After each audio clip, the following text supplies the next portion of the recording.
पानी में एक बार हो যাক।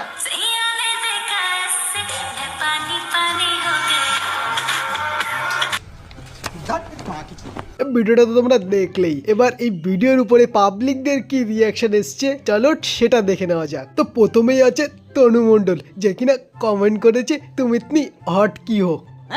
ये क्या हो गया? ये क्या सुन रहा हूँ मैं? না এটুকু বলো বা এখানে হটের কি আছে? আর তাছাড়া মেয়েরাও এরকম কমেন্ট করতে পারে জানতাম না তো। बात तो सही है। এর পরের যে কমেন্ট করেছে সেটা কৃষ্ণেনজিৎ পাত্র। কমেন্ট হলো ওই বাংলা পায়খানায় বসতে অসুবিধা হয় না? সত্যিই ভাই বলতে হবে তোমার চোখ আছে, সামনে একটা জিনিস নাচছে সেটার দিকে চোখ গেল না, তোমার পায়খানার দিকেই চোখ গেল। ওসব কথা বাদ দাও, পরের কমেন্টটা শোনো, দারুণ হয়েছে। কারোর কথায় না কান দিয়ে সোজা এগিয়ে যাও সোনাগাছির দিকে। ভাই আমরা কি রোস্ট করব, পাবলিকই রোস্ট করে দিচ্ছে। আহসান জামিন কমেন্ট করেছে তোমার রূপের কাছে আগুন পুড়ে ছাই হয়ে যাবে। বাহ কি সুন্দর কমেন্ট। একটা কাজ করো ভাই, তুমি এই ভিডিওটা নিয়ে বাথরুমে গিয়ে একটু নাড়িয়ে আসো, কাজে দেবে। হ্যালো বন্ধুরা, তোমাদের আবারও স্বাগত আমার নতুন একটা ভিডিওতে। তো আজকের আমরা কী বিষয়ে কথা বলবো তা তোমরা শুরুতে দেখেই বুঝতে পেরেছো। দেখো রোজ তো সবাই করে, আমি না একটু অন্যরকম করলাম। আর হ্যাঁ, ভিডিওটা তোমরা শুরু থেকে শেষ পর্যন্ত অবশ্যই দেখবে, আর কেমন লাগলো অবশ্যই কমেন্টে জানাবে। তো চলো বেশি দেরি না করে ভিডিওটা শুরু করা যাক। এত নাটক করতে করতে যাচ্ছি তুমি? কেন কি হলো? এত স্টাইল করে নাটক করতে করতে যাওয়ার দরকার নেই। দেখি আমি তোমাকে হেভি লাগছে না? ভাইটা বলো না, এই মা লোকের কন্টেন্ট।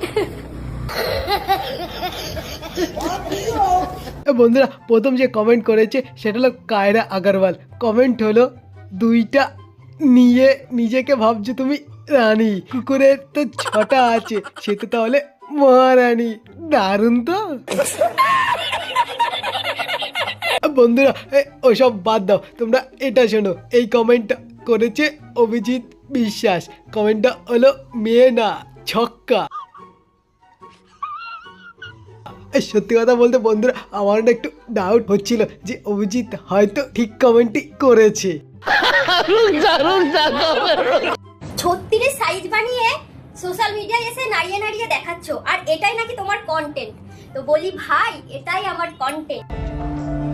কি আরে বলুন কি জানো তো, আমি এই 36 সাইজ রোজ নাড়িয়ে নাড়িয়ে ভিডিও বানাবো, আর তোমরা রোজ এই একই কমেন্টস করবে, আর এটাই আমার ট্যালেন্ট, বুঝলে? বলেন কি? অসুবিধা নেই, তুমি খুব তাড়াতাড়ি ক্রোমের সাইটে চলে যেতে পারবে, তোমার ট্যালেন্ট দেখে বোঝাই যাচ্ছে। তখন তুমি 36 কেন, তুমি সব জিনিস নাড়িয়ে নাড়িয়ে দেখিয়ে ভিডিও বানিও। বড় হারামি হো বেটা। তো বন্ধুরা সবার প্রথম যে কমেন্ট করেছে সেটা হলো দেবাশিস হালদার। কমেন্ট হলো দিদি ভাই অত গর্ব করতে নেই, না হলে 36-এর মালিকের দোকান বন্ধ হয়ে যাবে, তখন দেখবেন 36 থেকে শুকিয়ে 30 না হয়ে যায়। সে না হয় ঠিক আছে, কিন্তু বড় কথা হলো এটা যে এই বিশ্বজিৎ ছিনা সবার মেসেজে গুড মর্নিং কেন করছে? বলছি যে দাদা কোষ্ঠকাঠিন্যের প্রবলেম হলো নাকি? হ্যাঁ ওষুধ খাবেন, দেবো নাকি সেই বিচি ভেজানো জল? বন্ধুরা আজকের ভিডিওটা আপাতত এতটুকুই থাক, দেখা হচ্ছে আবার অন্য কোনো ভিডিওতে। আর হ্যাঁ, আজকের ভিডিওটা কেমন লাগলো অবশ্যই কমেন্টে জানিও। আর আজকের এই ভিডিওতে অনেক কিছু বোঝার আছে, যদি তোমরা বুঝতে পারো তাহলে তো খুব ভালো, আর যদি না বুঝতে পারো তাহলে খুঁজতে থাকো। দেখা হচ্ছে অন্য কোনো ভিডিওতে, আপাতত টাটা।